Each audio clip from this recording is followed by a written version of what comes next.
Hi Virgo, welcome and this is your reading. Love reading muna tayo ngayon Virgo, ngayon 2024. Sino ang parating sa buhay mo at anong ganap? Okay? Tingnan natin kung sino to at anong mga sign. Be open-minded po, hindi po halos lahat makaka-resonate, kaya piliin nyo na lamang. And thank you nga po pala sa mga nag-subscribe, lalo na sa mga bumabalik, okay? Start na tayo para kay Virgo. Give me the message for Virgo. Sino yung parating sa buhay mo?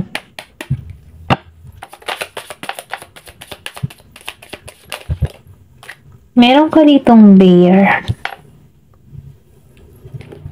Then coffin. Meron ditong letter. Okay? Give me the message for Virgo. Sino yung parating sa buhay mo? Meron ka ditong dog. Whips. Open whips.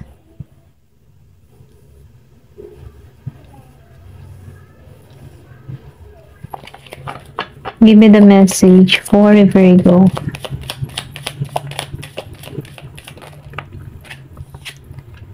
Meron ditong rider. Give me the message for Virgo, please.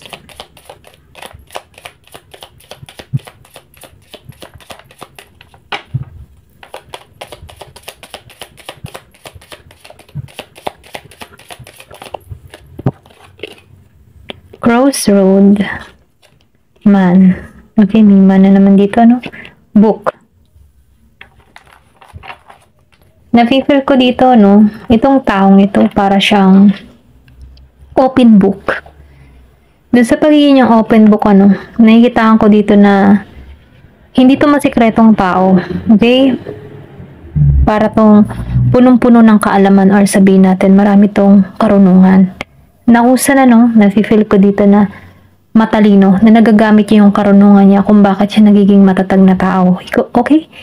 Ito lang yung nakikita ko. Meron ka ditong person na parating na Scorpio, Cancer, and Pisces. Then nakikita ko rin dito ng Capricorn, Taurus. Okay? Then meron din ako nakikita dito na Aries, Leo, Sagittarius. Then Taurus, Virgo, and Capricorn. Okay? Ito yung nakikita kong patungo sa'yo. Meron ditong 26, 28, 22, 27. Pwede rin sabihin pinanganak ka ng ganung data, no? Meron 15, 8, 27, 18, 11, 1, 22, 28, and 26. Ayan. Okay, start na ako.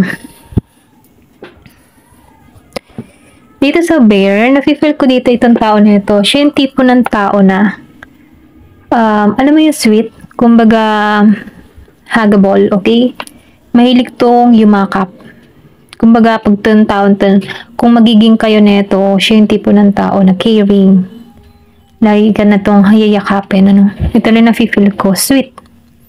Pero ganun pa man, ano, kahit ganun siya, ka-sweet, ano, siya yung tipo ng tao na marami pa siyang responsibilidad. Okay? Marami tong kinakaharap o marami tong dinadala. Ito lang na-feel ko. Pwede rin sabihin na meron tong experience na, alam mo yung tipo na sinubok din ng tadhana kung bakit siya nagiging matibay dito, okay? Ito na yung nakikita ko. Pwedeng kilala mo na to, pwedeng hindi rin, ano. Pwedeng ito pala yung parating sa'yo. Kasi, nafe-feel ko dito, yung katangian ng tao nito sa bear. Kumbaga, marami tong responsibilidad at marami tong naranasan, no? Kasi may open book dito, eh. Kumbaga, sa murang edad ng tao nito, ano to eh, kumbaga, madali tong nag-matured sa murang edad, okay? Kung bakit siya maraming karunungan, okay? Then, nafe-feel ko din dito sa coffin. Pwedeng past person mo to kung meron kang past person. Gusto nito na new beginning.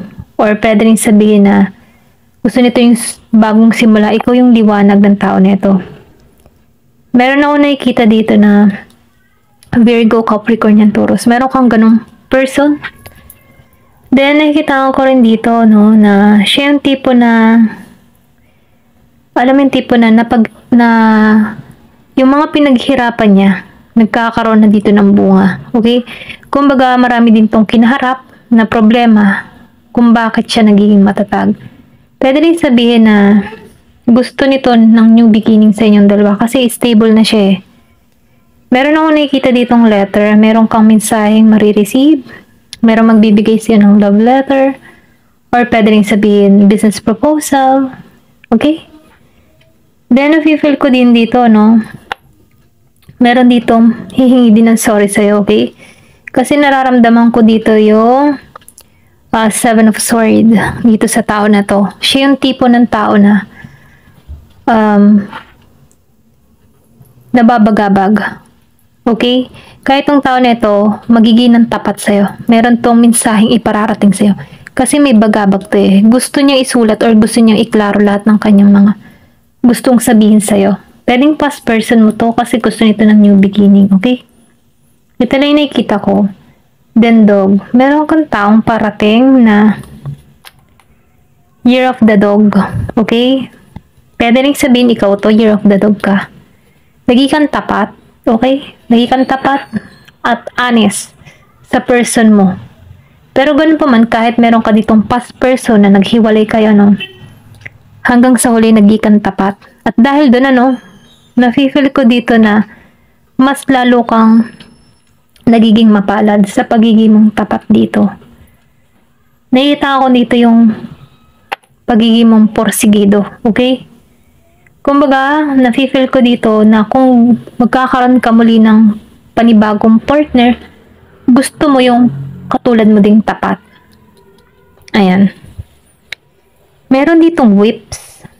Merong 11. Nafe-feel ko dito sa whip, itong tao na ito, Aries, Leo, Sagittarius, patungo sa'yo, okay? Siya yung tipo ng tao na nagitong matatag or kung bakit siya nakatayo. Para siyang King of Wands eh. Ito yung nafe-feel ko. Sa whips, para siyang tipo na nakatayo siya or nanindigan siya at nairaos niya yung kanyang mga problema sa kalukuyan, no? Kumbaga, nagampanan niya or ang tawag ito? Nagkaroon to ng nalampasan, ayan. Nalampasan niya yung mga problemang kinaharap niya. Dito, kung bakit siya nagiging matatag, okay? Itong tao na ito, matatag to. Pwedeng kilala mo na to, pwede rin hindi, okay? Kaya lang katangin ng tao na ito, charming to, may paninindigan. Then, nafe-feel ko din dito, no? Siya yung tipo ng tao na seryoso. Kumikilos. Once na nagkagusto sa tao, talagang gagawa ng action para makuha ka. Ganun ang energy nito, no? Then, nakikita ko din dito, no? Yung negative energy lang nito, may pagka-bossy. Okay? May pagka-bossy siya. Ganun lang yung energy na nararamdaman ko dito sa whips. Then, rider, meron akong nakikita dito na person kang Scorpio, Cancer, and Pisces, nafe-feel ko dito, mamimili ka dito sa dalawang landas na to. Kasi dumating din sa point na nabigo ka sa larangan ng pag-ibig at tumungo ka sa panibagong direction. Gusto mo yung merong equal and balance na relasyon, kaya nagpaling ka sa ibang direction. Pero ganun pa man nakikitaan ko dito, dalawang lalaki yung patungo sa'yo, okay? Yung isa dito matured na, kumbaga, ang offer nito, new love, okay? New beginning, or pwedeng sabihin, new person yung parating sa buhay mo. Na kung saan itong tao na ito, handa niyang i-offer yung cups na meron siya para sa'yo. Then, meron din ako nakikita, pwedeng iisang tao lamang din to okay? Kasi pareho silang cups. Andito ka ngayon sa King of Pentacles. Ito lang nakikita ko. Queen of Pentacles and King of Pentacles. Okay? Andun ka sa ganong energy. Na kung saan handa ka kung alin landas yung tatahakin mo. Alam mo yung ginagawa mo. Alam mo yung vision mo. Or alam mo kung sino yung taong para sa'yo. Okay? Hindi ka basta-basta dito sasagot. Kasi alam mo yung seguridad. Gusto mo yung seguridad para sa iyo, para sa love life mo, para sa hinaharap mo. Gusto mo yung tapat tulad mo. Ituloy na kita. Pwedeng sabihin ikaw relihiyoso ka. Or may pagka-romantiko ka. Romantika. Ganon. Ito na yung nararamdaman ko sa'yo. Okay? Dahil doon mayroon din dito may pagka-konserbatibo. Ikaw yung tipo ng tao na naniniwala ka sa larangan ng kasal. Okay na hindi muna magsama ang isang tao, ang babae at lalaki kapag hindi kasal. Okay, kumbaga nasa kasalukuyan, gusto mo yung kasalukuyang alam mo yung ligawan, mga ganon. May pagka old fashion yan, ganyan. Hindi halos lahat, ito lang yung nararamdaman ko. Yung iba sa inyo ganon. Masyado kang relihiyoso. Okay? Ito lang yung nakikita ko. Then, ayun. Kasi marami ka ng karunungan dito Marami ka natuklasan. Or pwede rin sabihin na ito yung patungo sa'yo. Gusto mo yung marami kang karunungan or marami kang matututunan sa partner mo. Ito lang yung nakikita ko. Ayan. Tingnan pa natin kung sino pa itong parating sa buhay mo. Give me the message for Virgo. Sino pa itong parating sa buhay mo?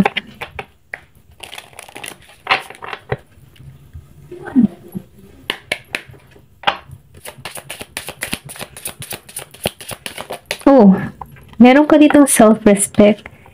Okay? Naniniwala ka sa self-respect. Alam mo kasi kung paano pahalagan yung sarili mo.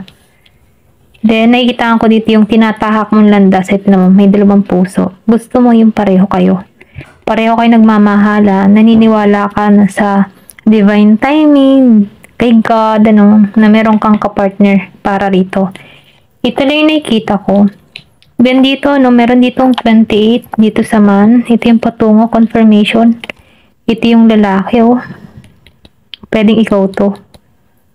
Ginagabayan ka patungo dito sa direction na to.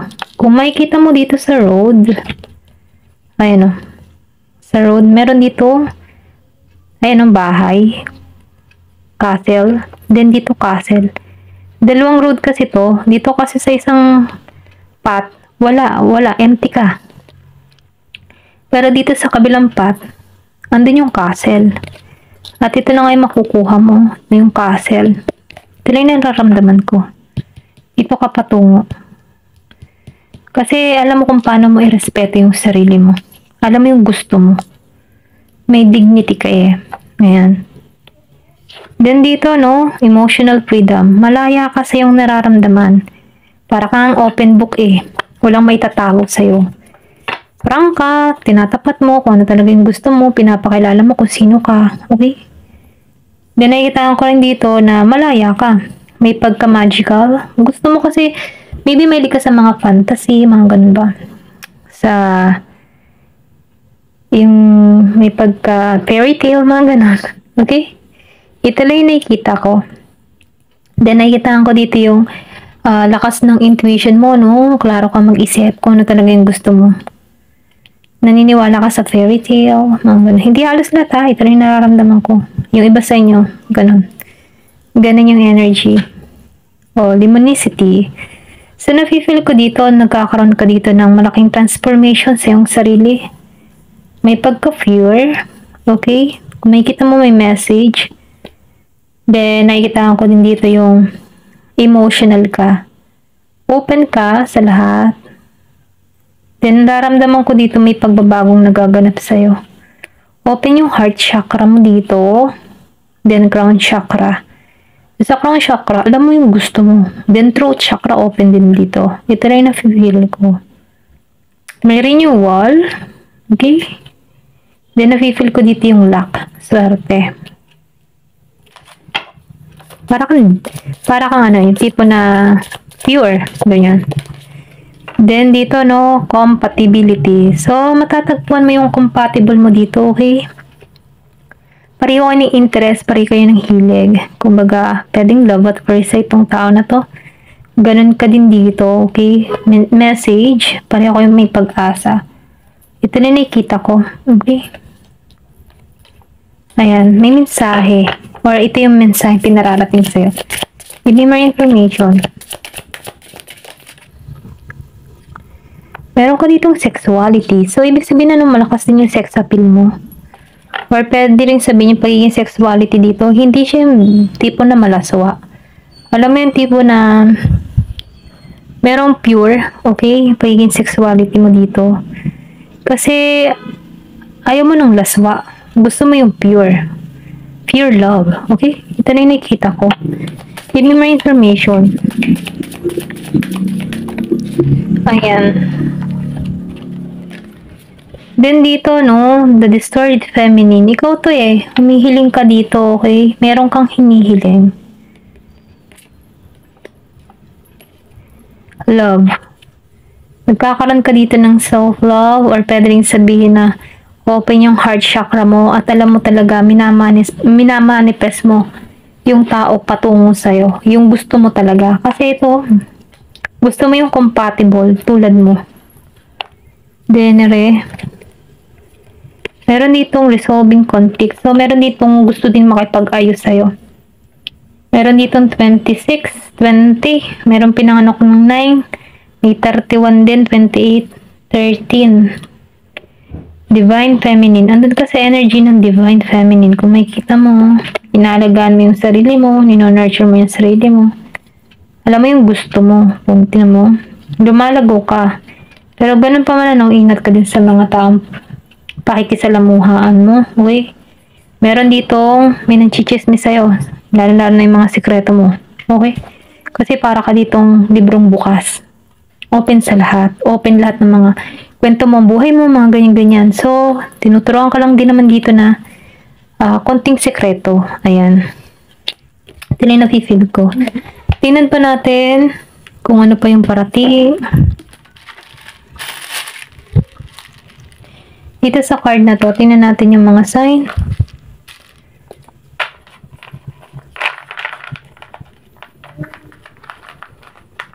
Pasensya na.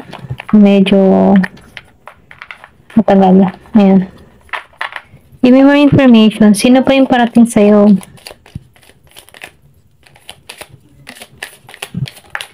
Ayan. Tingnan pa natin dito. Last na yan. Tama na to. Meron ka ditong the lover. So, ma-attract mo yung yung taong patungo sa'yo, okay? Kasi meron ka ditong compatibility, the lover. Kung meron ka ding past person, meron ditong gustong makipagkasundo sa'yo kasi love ka niya. Kung ikaw naman yung single, ma-attract mo yung compatible mo, okay? Kasi narito yung the lover. Meron ka ditong like, meron ditong nagla-like ng picture mo. Meron ditong the pie. Maybe ito, mahilig sa pie or pwede rin sabihin nagluluto to ng pie. Merong symbol tong pie. Margarita, pwede rin mahilig siya sa mga ladies drinks, okay? Or pwede rin tintong tao na tong patungo sa'yo. Or pwede rin ikaw to, mahilig ka sa mga ladies drink.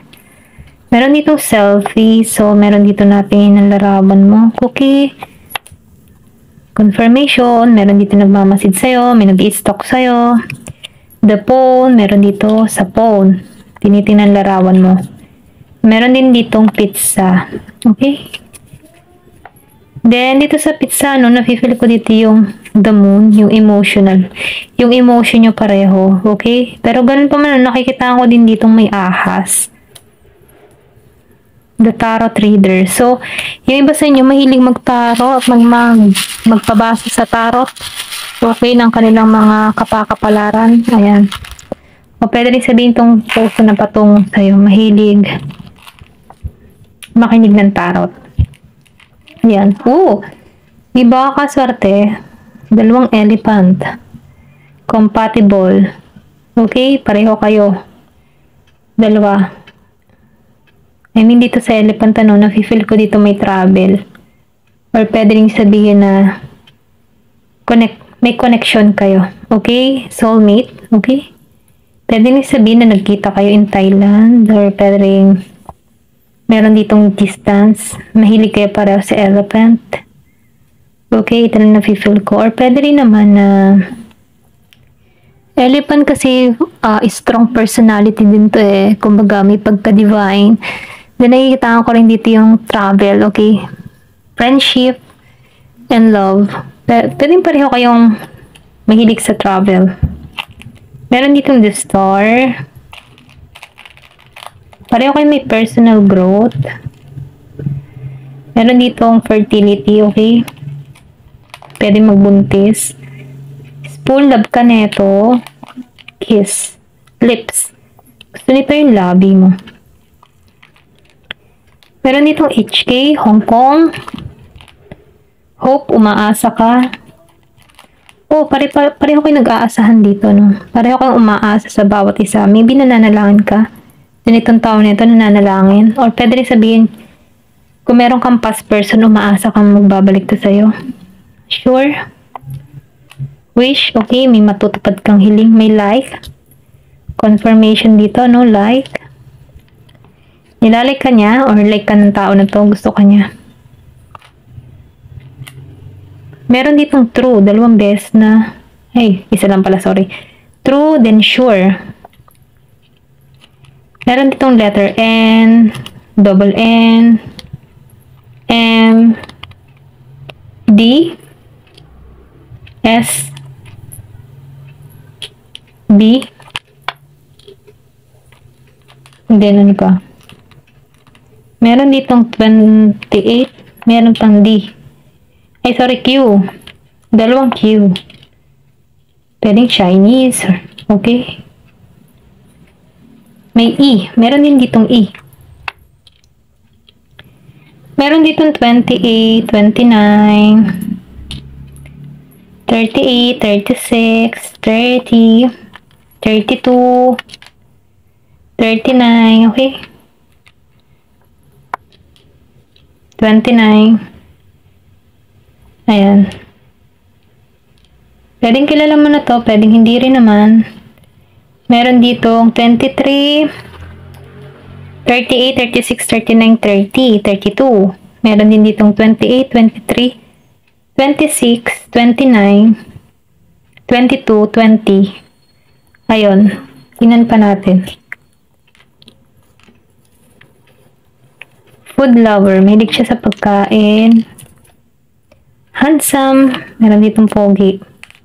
O, pogi itong parating sa'yo. Ring. Meron ditong magbibigay sa'yo ng sing-sing. Autumn. Okay. Autumn season. Meron ditong snow. O, pwedeng December. Month. Abundance. Meron ditong abundance. Sagittarius. Conservative. O, di ba yung sinabi ko kanina, may pagka-conservative ka. O, pwede tong tao na to. Meron itong passion. Proposal. May proposal kasi meron ako nakita ditong ring. September. Okay, meron dito maganap ng September. 20, 29, 28, 22, 23, 9, 6, 2, and 3. Pwedeng birthday to nung tao na to. Okay? Short hair. Meron dito mix yung buhok. 888. Okay. Ganda. 888. Tingnan nyo na lang po sa Google ang simbolo ng 888 angel number. Soulmate. Ayan. Yung kinain sinabi ko, para kayong soulmate. Kasi kung makikita mo dito, di ba? Elephant, 2 beses. Then, lumabas din yung the lover. Okay? Then, yung dalawa kaninang tao na compatibility. Compatible. Ayan. Ito yung soulmate mo. Eyes. Okay? Maybe magandang mata nito or pwede rin sabihin na maganda yung mata mo at nagugustuhan niya yung mata mo. Rich man. Abundance. Rich man. Oh my God. Ayan na. Mayaman to. Serious. Okay? Seryoso to. Yung sinabi ko kanina. May pagka-serious type to. Ayan po. Ayan po yung mga sign. Thank you for watching. Love and peace.